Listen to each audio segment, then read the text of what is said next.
sukacitalah, Tuhan tak salah.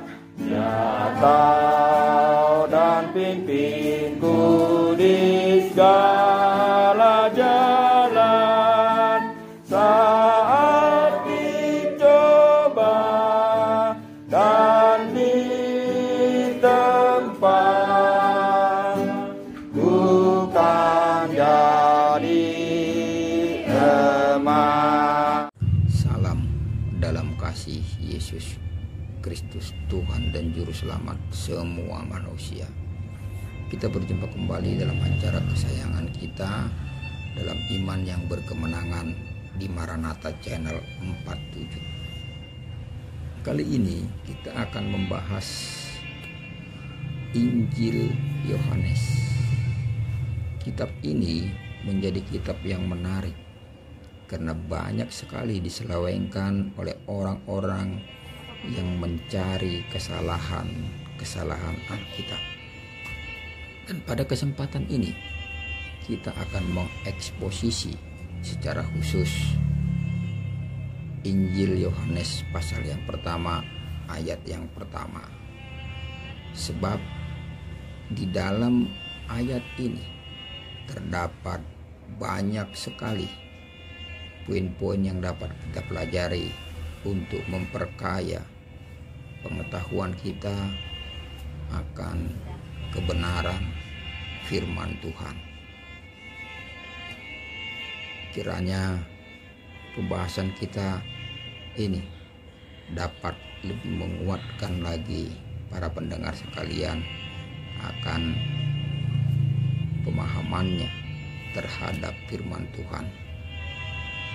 Langsung saja kita buka Injil Yohanes pasal yang pertama, ayat yang pertama. Pada mulanya adalah firman. Firman itu bersama-sama dengan Allah dan firman itu adalah Allah. Dalam bahasa Ibrani, judul kitab Kejadian diambil dari kata pertama, yaitu pada mulanya. Pasti dua kata pertama dalam Injil Yohanes dimaksudkan untuk mengingatkan para pembaca akan kata pertama dari kitab Kejadian. Kitab Kejadian menceritakan permulaan dari ciptaan Allah. Injil Yohanes menceritakan ciptaan baru. Ciptaan pertama terjadi karena Allah berfirman. Ciptaan baru juga terjadi karena firman Allah. Waktunya yang dimaksudkan dengan ungkapan pada mulanya adalah firman lebih nyata kalau dibandingkan dengan 1 Yohanes 1 ayat 1, di mana bukan pada yang dipakai tetapi kata sejak. Tampaknya 1 Yohanes 1 ayat 1 membahas zaman ciptaan Allah, sedangkan Yohanes 1 ayat 1 membahas keberadaan firman pada waktu ciptaan Allah diciptakan. Kata firman ini dipakai kira-kira 330 kali dalam perjanjian baru.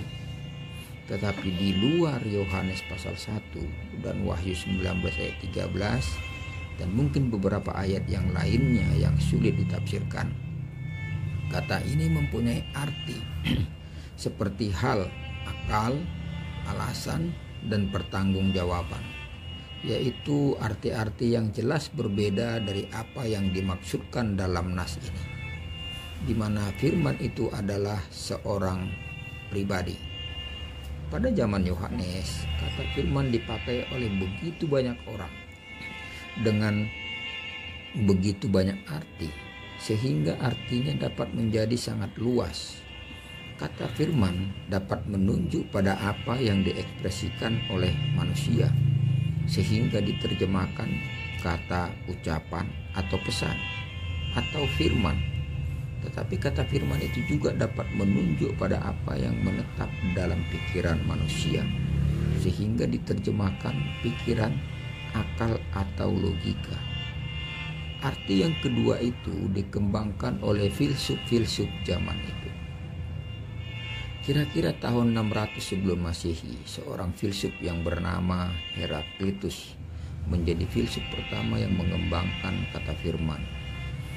Bagi dia, firman adalah akal ilahi atau rencana ilahi yang mengatur semesta alam. Menurut dia, firman Allah dan api adalah sama. Bagi orang Stoik, kata firman menunjuk pada prinsip akal yang olehnya. Itu menurut mereka, segala sesuatu yang berada dan yang merupakan inti dari akal manusia. Bagi Philo dan pengikutnya, firman menunjuk pada alam yang ideal yang ada di balik alam yang kelihatan. Dalam karangan Philo, kata firman juga dapat menunjuk pada manusia yang ideal. Tetapi manusia yang ideal itu tidak menjelma menjadi manusia yang sejati.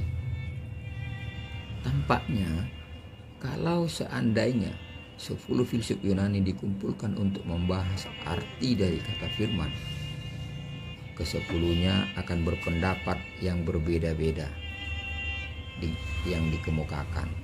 Tetapi Yohanes tidak memakai kata firman dengan arti mereka, karena pada dasarnya menurut filsafat Yunani itu terpisah dari keadaan manusia.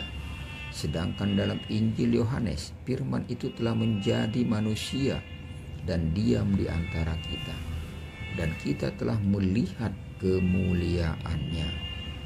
Maka sebenarnya pemeriksaan latar belakang dalam sastra dan filsafat Yunani tidak begitu menolong kita untuk memahami arti dari istilah firman yang dimaksudkan oleh Rasul Yohanes. Paling dapat dikatakan bahwa seorang Yunani yang membaca Injil Yohanes sudah mengerti bahwa firman itu mempunyai arti yang dalam.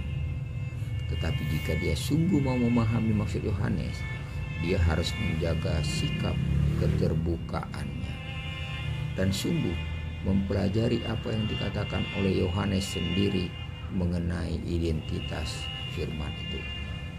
Tetapi ternyata ada latar belakang yang lebih tepat yang perlu diperiksa untuk lebih memahami maksud Yohanes, yaitu latar belakang dalam Perjanjian Lama dan sastra Yahudi. Dalam Perjanjian Lama, kata firman Allah terlibat dalam proses penciptaan segala sesuatu. Misalnya dalam Mazmur pasal yang ke-33 ayat 6 dan Pewahyuan, Yeremia pasal yang ke-1 ayat yang ke-4 dan Yesaya 9 ayat 7 dan keselamatan Mazmur 107 ayat yang ke-20 dan Yesaya 55 ayat 11. Kalau Tuhan Allah datang berbicara dengan nabi, maka kita membaca bahwa firman Allah datang kepada nabi. Tampaknya melalui suatu kiasan, kata firman dapat berarti Tuhan. Kiasan tersebut lebih dikembangkan lagi dalam sastra Yahudi yang lain, seperti kata kebijaksanaan Salomo 18 ayat yang ke-15 yang berkata, makna firman-Mu yang maha kuasa, laksana pejuang yang garang, melompat dari surga dan dari atas tahta kerajaan ke tengah tanah yang celaka. Kiasan ini juga dikembangkan melalui suatu kebiasaan orang Yahudi zaman itu. Ternyata mereka sudah tidak berani mengucapkan nama pribadi Allah, yaitu Yahweh, sehingga nama atau kata lain harus diucapkan di tempat nama itu dalam pembacaan firman Tuhan. Dalam kebaktian mereka, firman Tuhan dibacakan dalam bahasa aslinya, yaitu bahasa Ibrani, lalu diterjemahkan ke dalam bahasa sehari-hari, yaitu bahasa Aram, dan kata membra yang berarti firman seringkali dipakai sebagai pengganti. Singkatnya, bagi orang Yahudi, istilah firman merujuk pada ekspresi Tuhan Allah, dan melalui kiasan istilah ini merujuk pada diri Allah sendiri. Tetapi Injil Yohanes mengisi istilah firman dengan arti yang lebih dalam, arti yang lebih jelas dan mulia daripada apa yang dimengerti oleh orang Yahudi sebelum mereka membaca Injil Yohanes.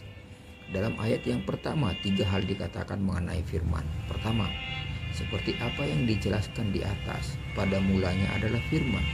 Dan yang kedua adalah bahwa firman itu bersama-sama dengan Allah. Ini berarti bahwa firman memiliki kepribadian yang lain daripada Allah Bapa. Tetapi firman dan Allah Bapa bersekutu bersama-sama. Hal yang ketiga yang dikatakan mengenai firman adalah bahwa firman itu adalah Allah. Yohanes tidak mengatakan bahwa Allah adalah firman itu. Dia tidak mengatakan bahwa firman merupakan salah satu sebutan untuk Allah. Yang dia katakan adalah bahwa dia yang sudah berada dengan Allah Bapa sejak semula adalah Allah. Lagi pula dia tidak berkata bahwa firman itu ilahi. Bukan kata ilahi yang dipakai, tetapi kata Allah. Yohanes tidak mengatakan bahwa firman itu adalah seorang Allah atau salah satu Allah. Susunan kata dalam bahasa sumber menegaskan ini. Demikianlah eksposisi Injil Yohanes pasal 1 ayat yang pertama. Semoga pembahasan kita ini dapat bermanfaat buat pendengar semuanya, sehingga dapat membuat setiap kita lebih mengasihi, lebih mencintai lagi firman Tuhan ini dengan sepenuh akal budi kita, dengan sepenuh jiwa kita, dan dengan sepenuh kekuatan kita. Dan salam Maranatha.